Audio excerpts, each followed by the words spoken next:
creamy, chocolatey, and naturally sweetened.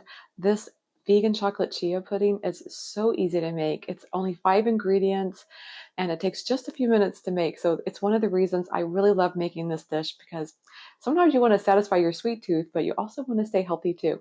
This is the recipe for you. And I am so excited to show you how to make it today. I got my food processor out and we are ready to get started. I have 1/3 cup of ground chia seeds. And to that, I'm going to add, this is around 1 cup of plant-based milk. I love using soy milk because it adds natural protein to this recipe.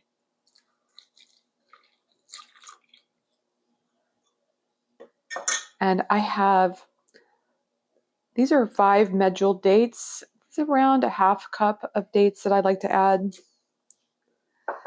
And then for the magic ingredient is we're going to add 2 tablespoons of cocoa powder.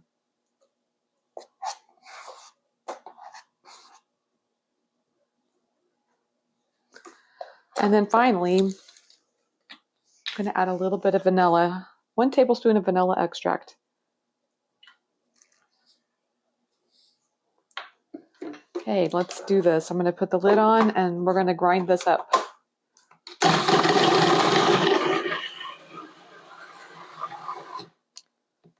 Okay, let's take a look and see what we've got here.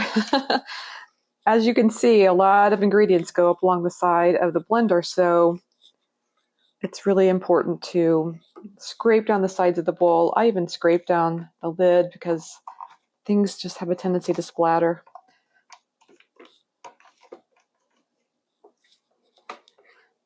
We're just going to run this again.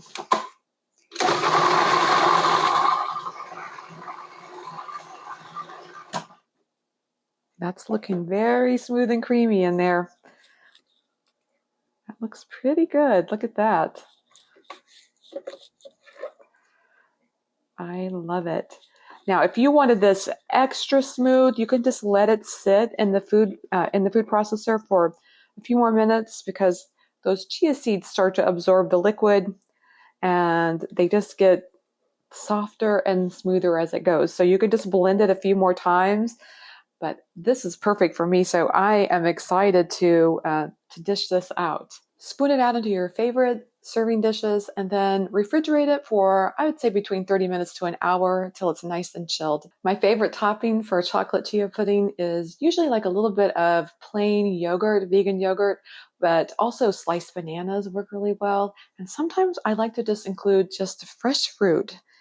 It adds so much color and flavor and nutrition, of course, too. Now it's time for my favorite part, and that's the taste test. I'm so excited.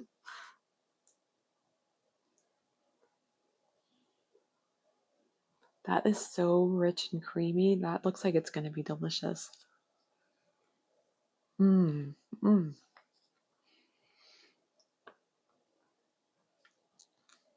So rich, so chocolatey. You get little hints of the caramel from the dates. Oh, this is just amazing. I love that it's naturally sweetened. It's a no-bake recipe. You can see that it's ready in just a few minutes. This is my new favorite dessert. I hope it's going to be yours too. If you're going to make this recipe, I would love it if you would just leave a comment and let me know what are your favorite toppings. Are you going to be adding fresh fruit, bananas? Maybe you're going to add some whipped cream on top. Whatever it is, I want to hear from you. And if you like today's recipe, give it a thumbs up and subscribe for more recipes coming your way every week.